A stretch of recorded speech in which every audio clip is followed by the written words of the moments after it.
जो कोरोना के my private hospital में जगह नहीं, सरपंच साहब खुद बैठा मेरे कने इंजेक्शन वास्ते फोन है, ऑक्सीजन देनी ऑक्सीजन वास्ते फोन है। तो जितनी मेहनत कर सकता बा पूरी सरकार करी, कोई के ऑक्सीजन पूरे भारत में ऑक्सीजन की कमी हुई, कहीं कमी नहीं होगी। तो आप लोगों को निवेदन है, आप लोग जो भी अब जो सरकार की 850 रुपया में कोई फर्क नहीं पड़े, 100 रुपये कम 12 महीना हम देखा तो हम करीब 60 रुपया या 70 रुपये आ पाते। तो आप लोग चिरंजीवी के माए रजिस्ट्रेशन कराओ। आपकी पंचायत छोटी पंचायत है, 2000 वोटा की पंचायत है, या आप वो छोटी खाड़ा है 1500 वोट। तो जितनी पंचायत ग्राम पंचायत है लोग जितनी पूरी बनाने की कोशिश करें। बाकी विकास कार्य के माए कोई कमी आऊँ नहीं था। आपके बीच में गुड़ों आप धुंधड़ तक बाढ़ में बॉर्डर तक भी बार रोड बना देना, अभी बड़ी है बस सतलड़ों आगे तक, क्योंकि बाहर आगे रोड ही जो 5 साल की वारंटी में आई। सर ठेकेदार साहब बैठा है, रतन जी पून जी दोनों लागोड़ा रोज रोड़ा ही रोड़ा बना रहा है। अभी एक बड़ा पुलियो वाला बना हुआ है पीछे। तो जितनी आप काम कर सका पूरी कराने की कोशिश करूँ। उप तहसील भी बन गई गुड़ा में, भगवान काम न करा बार भी तहसील बन जा। तो जो चीज़ें जितो विकास कर सका, विकास में कोई कमी आऊँ नहीं दूँ। और बाकी आप लोगों ने पूरा मैं धन्यवाद भी दूँ। बहुत अच्छा घाट बना, और मैं आज ही देखियो, मैं काफ़ी समय बाद आयो, घाट आज बने तो देखियो। वो भी आप बहुत सुंदर करियो, कि पहला पानी भी आ जाए तो अब शायद वो रुकी, पहला वो भी सही रही। तो आपने भी धन्यवाद दूँ। और थोड़ा अड़ी गया इन खातर थोड़ी माफ़ी भी मांगू, क्योंकि चांदना जी जयपुर आया आ गया और थोड़ा लेट हो, मैं तो पीछे हुआ। तो आप सबने बहुत बहुत धन्यवाद। जय हिंद, जय भारत। बहुत बहुत आभार आदरणीय प्रिय विधायक भाई महेंद्र जी विश्नोई साहब, ब्लॉक अध्यक्ष भाई हरमान सिंह जी राजपुरोहित, देवेंद्र जी बुढ़िया साहब, आपके पूर्व प्रधान छैलाराम जी, सरपंच साहब बीरबल जी, मंच पर उपस्थित सभी सरपंच साहिबान, सभी पंचायत समिति और जिला परिषद के मेंबर, सभी अधिकारीगण, उपस्थित सभी बुजुर्गों और नौजवान दोस्तों। लेडीज तो अब कोई दिख ही नहीं रही, सब चली गई।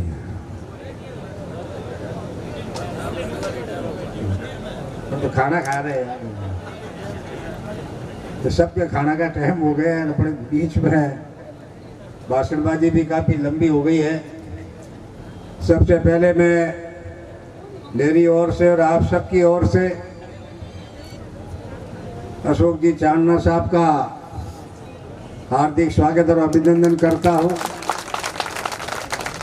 कि उन्होंने खाली इस पंचायत भवन के उद्घाटन और मंदिर के प्राण प्रतिष्ठा के अवसर पर जयपुर से चलकर अपने बीच में यहाँ आए हैं और सीधा जयपुर से यहाँ पहुँचे हैं।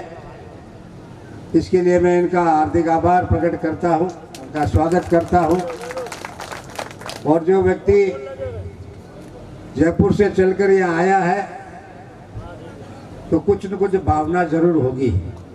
और जो बीरबल जी ने जो मांग रखी है और महेंद्र जी ने और सबकी भावना ये समझ भी रहे हैं कि अभी खेल का मैदान तो आपके पास ही है और तो किसी के पास है नहीं, तो उसमें थोड़ा बहुत हमारी भी सिफारिश शामिल है। और जहाँ तक अब यहाँ के आप लोगों को जितना मालूम होगा तो चांदना साहब ने पहले राजस्थान सरकार के अंदर 2% खेलों का भी कोटा फिक्स था, और अब अशोक गहलोत साहब ने जब बजट के अंदर खेलों का भी कोटा बढ़ाया और उसके अंदर एक प्रावधान किया है, जो चांदना साहब के विभाग से जुड़ा हुआ इनका प्रस्ताव, इनका सुझाव, उन्होंने जो मांग की होगी कि इस तरह से व्यवस्था हो कि जो खेलों के जो खिलाड़ी हैं उनको भी प्रोत्साहन मिले। आजकल अपन पहले देखते थे कि ज़्यादातर लोग बच्चों को कहीं पढ़ो, अगर वो खेलने में उसकी प्रतिभा थी तो उसको वहाँ आगे मौका मिलता नहीं था। और अशोक गहलोत साहब ने इस तरह की व्यवस्था की है कि जो जैसा खिलाड़ी है, अगर वो नेशनल लेवल का है, इंटरनेशनल लेवल का है, स्टेट लेवल का है या जिला स्तर का है, उसके सबके नॉर्म्स फिक्स कर दिए और वो जो भी प्रतियोगिता जीतता है उसकी नौकरी पक्की। ये व्यवस्था अशोक गहलोत साहब ने की। अभी एक केस हमारे सामने आया कि गुजरात सरकार ने एक खिलाड़ी की नौकरी उसकी लगी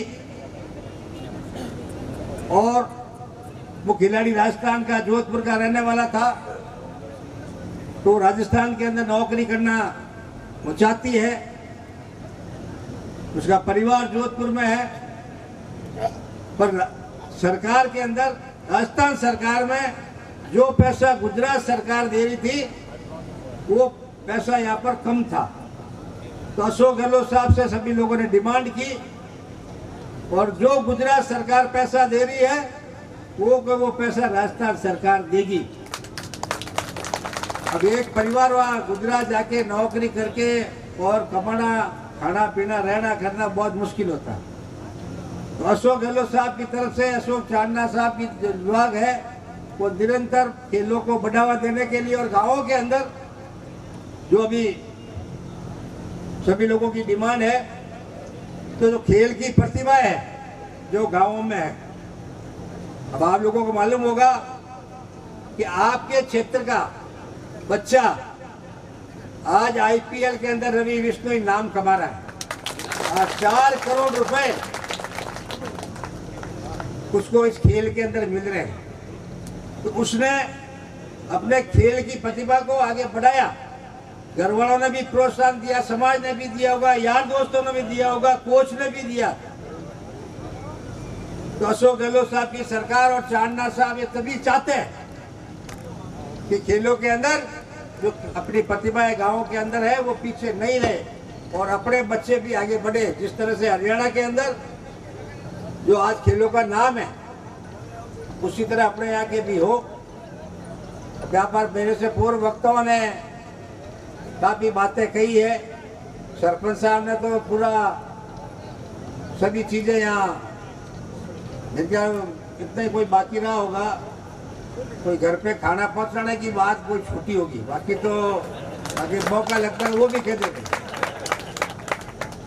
तो सरपंच साहब की भावनाओं को अपने को समझने की जरूरत है।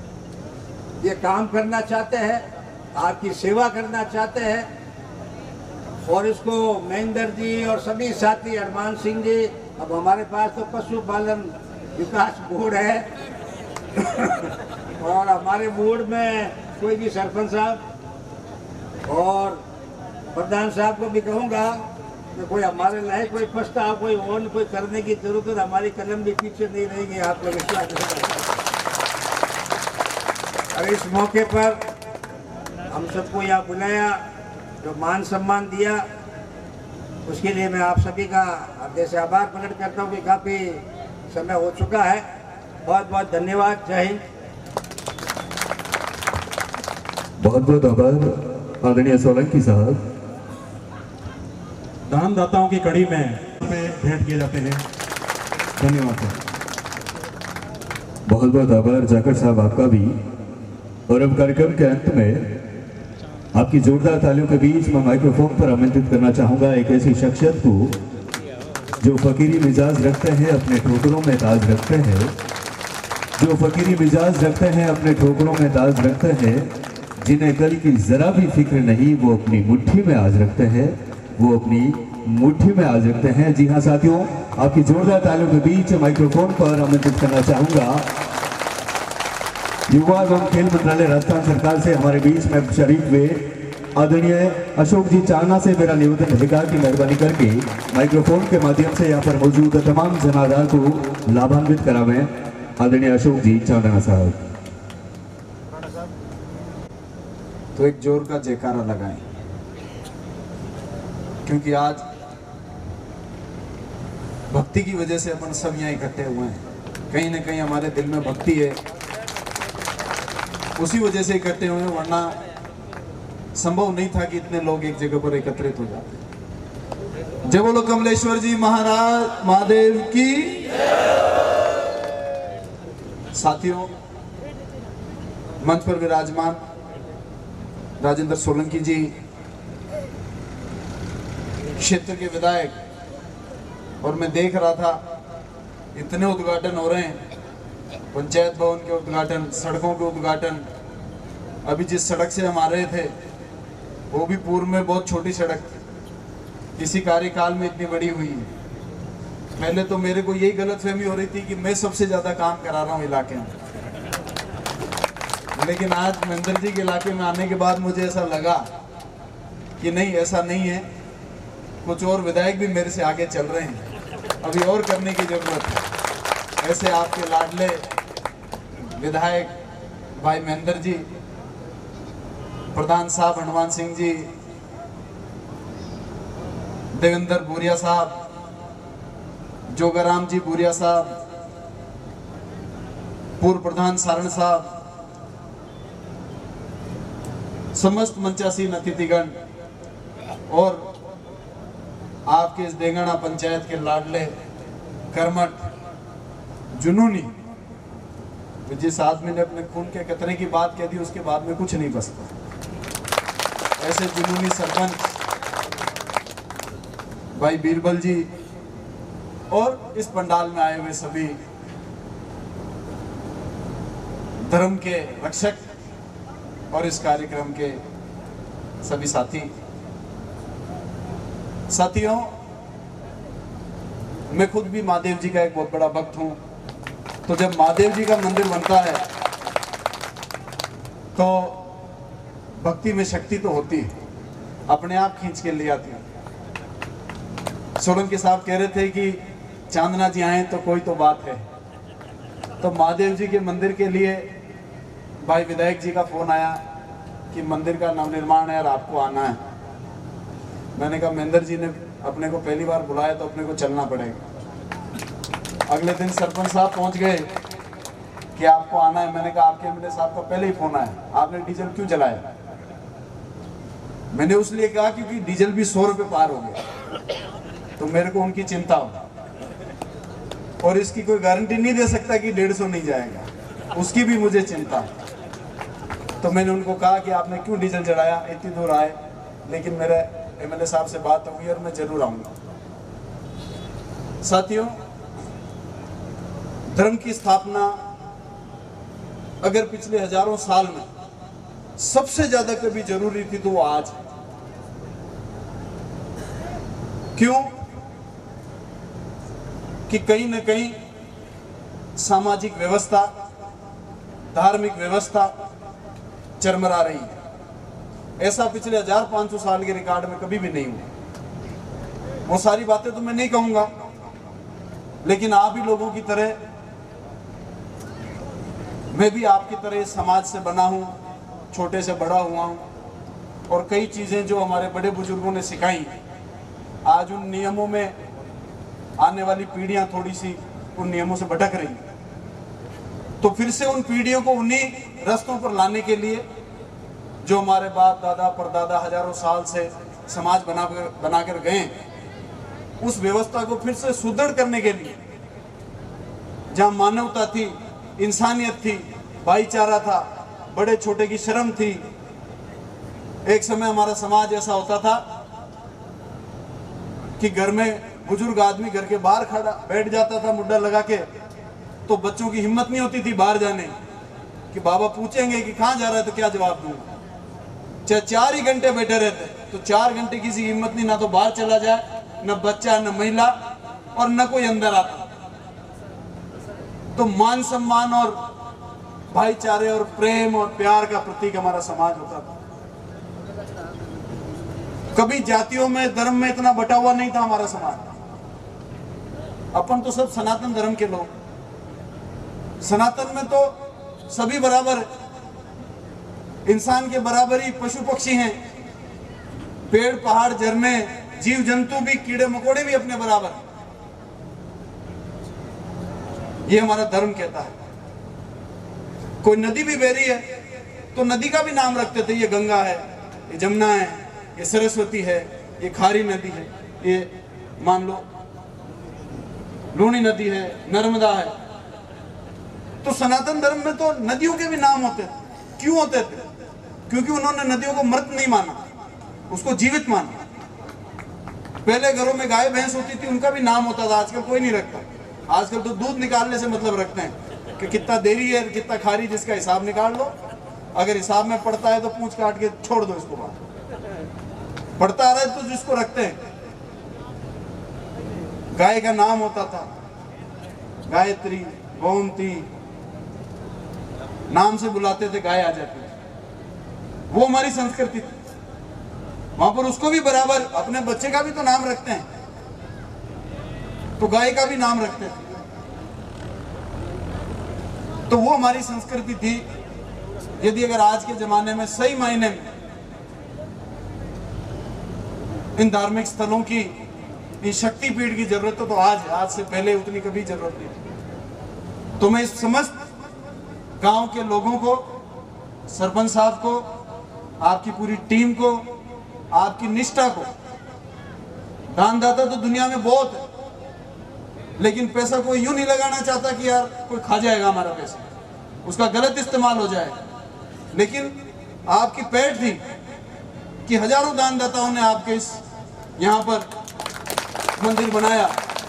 ये पेट पैदा करना भी कोई बच्चों का खेल नहीं, उसके लिए भी बहुत कड़ा श्रम लगता है। तो समस्त दानदाताओं का, आपका, गांव के लोगों का, सबका बहुत बहुत मैं धन्यवाद देना चाहता हूं कि आप लोगों ने धर्मस्थली बनाई। साथ ही साथ क्योंकि सरकार का आदमी हूं और आपके वोटों की सरकार, और हिसाब देना लेना ऐसा ही मौका मिलता है सबसे मिलने का, तो छोटा मोटा हिसाब दे देना चाहिए, छोटा हिसाब ले लेना चाहिए, इसमें कोई बुराई नहीं। सांड साहब, आपने फरमाया कि वो बच्ची है, जरूर एमएलए साहब की एक चिट्ठी आप भिजवा देना, उसकी साइकिल की व्यवस्था करवा देंगे। जब मैं नया मंत्री बना तो माननीय मुख्यमंत्री जी ने कहा कि अशोक तू खुद खिलाड़ी है और तुमको इसीलिए बना रहा हूं कि खेलों में कुछ ऐसा काम अपने को करना है। क्योंकि मुख्यमंत्री जी गहलोत साहब खुद भी, आपको याद होगा, भारत सरकार में वो खेल मंत्री रहे हुए, तो उनकी इच्छा बहुत थी कि खेलों में कुछ काम करना है। मेरे को उन्होंने जिम्मेदारी दी कि तू अच्छे प्रपोजल बना के ला और तू मेरे पे छोड़ दे।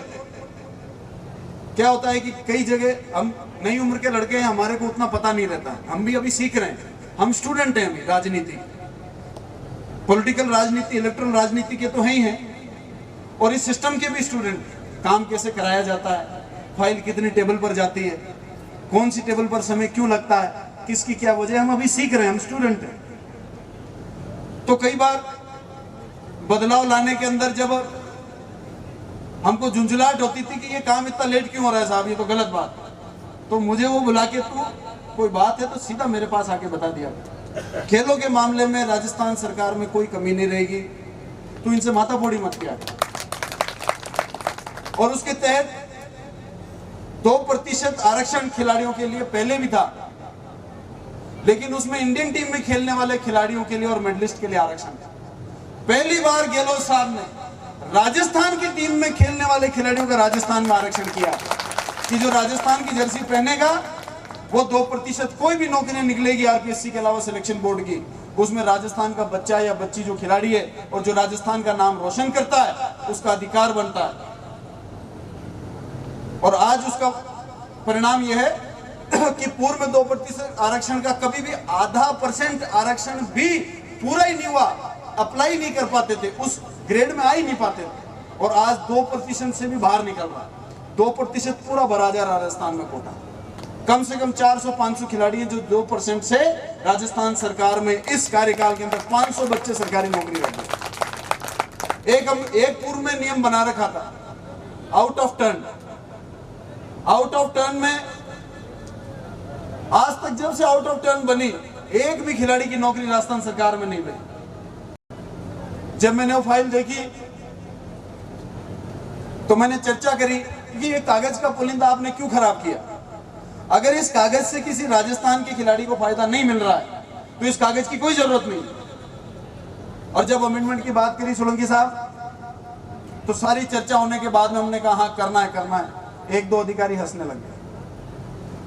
मैंने कहा आपको लगता है कि ये मजाक हो रहा है? बोले साहब मजाक की बात नहीं है। क्या होता है कि नेता लोग आते हैं, नए बनते तो एकदम से करंट मारते हैं, थोड़े दिनों के अंदर उनके एजेंडा चेंज हो जाते हैं, फिर वो अपनी कॉन्स्टिट्यूएंसी और अपने लोग और उत्तरी तक ही ध्यान रखते हैं कि हमारे चुनाव का क्या होगा। फिर 5 साल वो फाइल वैसी की वैसी पड़ी रहती है। ये चैलेंज लिया कि 5 साल तो बहुत दूर की बात है, सोलंकी साहब 6 महीने में दोनों नौकरी की इसके अंदर हमने अमेंडमेंट करके अप्लाई करवा दिया। और आज तकरीबन 250 बच्चे, नो इंटरव्यू, नो एग्जाम, कोई एग्जाम नहीं है, कोई इंटरव्यू नहीं है। 9 तो डिवाइस भी बनाए, डिवाइस भी, आईजी रिटायर होंगे वो 9 खिलाड़ी, और 250 बच्चे सरकारी नौकरी। कोई भी खिलाड़ी वो पहले बन गया। कोई भी खिलाड़ी कभी नौकरी के लिए खेल नहीं खेलता, जीतने के लिए खेलता, क्योंकि उसकी उम्र होती है तब। पर बाद में जब एक उम्र हो जाती है उसको लगता है मैंने क्या किया मेरी जिंदगी में। आज वो सेफ है सारे खिलाड़ी, आज उनका भविष्य सुरक्षित। और उसका फर्क खेलों में क्या हुआ सोलंकी साहब, एक छोटी सी एक खेल की बात बताता हूं। जयपुर में चौगान स्टेडियम में 150 बच्चे कबड्डी की प्रैक्टिस करते थे, और वो 150 बच्चों में से 15 बच्चे राजस्थान की टीम में जाते थे। आज तक कभी भी मेडल नहीं आया राजस्थान के बच्चों ने खेला था। ये पॉलिसी बनने के बाद में चौगान स्टेडियम में तो 1000 बच्चे प्रैक्टिस करते हैं, और 6 प्राइवेट एकेडमी में 500-500 बच्चे प्रैक्टिस करते हैं। तो जहां राजस्थान की टीम 150 में से बनती थी, वहां जयपुर जिले की टीम 4000 खिलाड़ियों में से बनने लगी, 4000 में से 15। और उसके बाद हर साल नेशनल मेडल राजस्थान का आया। इस साल गर्ल्स ने कबड्डी में हमारे नेशनल मेडल मारा। 75 साल की आजादी के बाद में पहली बार कबड्डी में गर्ल्स में हमारा नेशनल मेडल आया। वॉलीबॉल में गर्ल्स का आजादी के 75 साल के बाद में राजस्थान की गर्ल्स का पहली बार मेडल आया। 34 साल के बाद में साइकिलिंग में regardless of all category Rajasthan all India में फर्स्ट आया है, गोल्ड मेडल। 35 साल के बाद में फुटबॉल में हाई लीग में पहुंची है। 35 साल के बाद में, 35 साल पहले तक ही खेले। अभी 20 दिन पहले हैंडबॉल का नेशनल मेडल आया। तो एक क्रांति सी आ गई। राजस्थान के बच्चों की टैलेंट में कमी नहीं है, मेहनत में कमी नहीं है, लेकिन होप कई बार घर परिवार की जिम्मेदारियों की वजह से कई खिलाड़ी अच्छे होते हुए भी बैक हो जाते थे कि अब अपने को भी जिम्मेदारियां संभालना। तो ऐसी व्यवस्था इस प्रदेश के मुख्यमंत्री जी ने कर दी।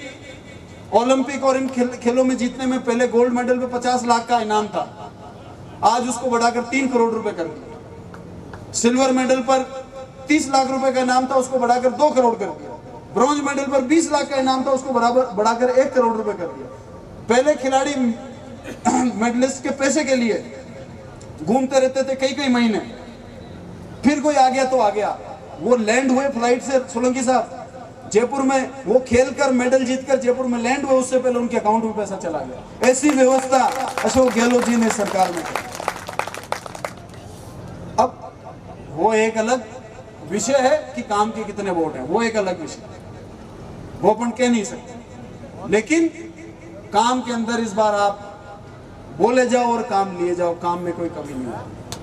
मैं आप सब लोगों से, भाई सरपंच साहब आपने भी खेल मैदान की बात करी, आपकी जमीन अलॉट करा लो आप।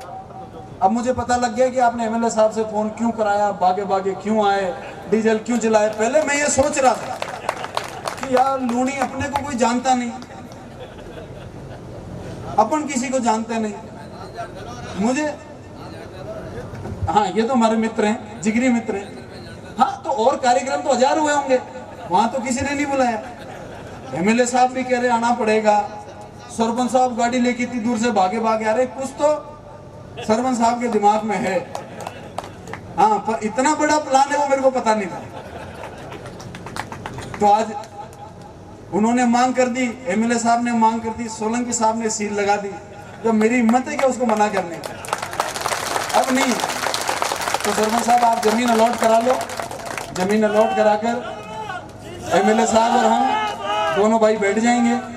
एमएलए साहब और हम दोनों बैठ कर आपके स्टेडियम का रास्ता निकाल देंगे। आपको अलॉट होते ही आ जाना, आपके स्टेडियम बन जाएगा। और आज आप सबके भी इसी बहाने से दर्शन हो गए, तो मैं तो महादेव जी को इसी बात का भगवान को धन्यवाद दूंगा कि उनकी प्रताप की वजह से, उनके भक्ति की शक्ति की वजह से मैं आज आप लोगों से भी रूबरू हो गया। आप सब लोगों ने हमारे को जो मान सम्मान दिया, प्यार दिया, मैं कभी उस मान सम्मान और प्यार को नहीं भूलूंगा। सबको मेरी राम राम। बहुत बहुत आभार आदरणीय अशोक जी चांदना। अशोक चांदना जी, युवा खेल मंत्री जी, आदरणीय राजेंद्र सोलंकी जी, राज्य मंत्री, हमारे लुणी के लोकप्रिय विधायक महेंद्र सिंह जी बिश्नोई एवं समस्त मंचासीन नेतागण,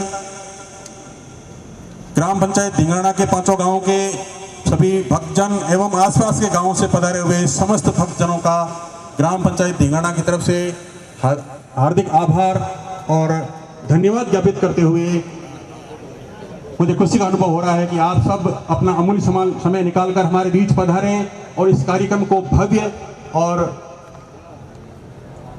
अच्छा बनाया। उस सब के लिए ग्राम पंचायत ढिंगराना के समस्त ग्रामवासियों की तरफ से आप सबका हार्दिक अभिनंदन, हार्दिक धन्यवाद।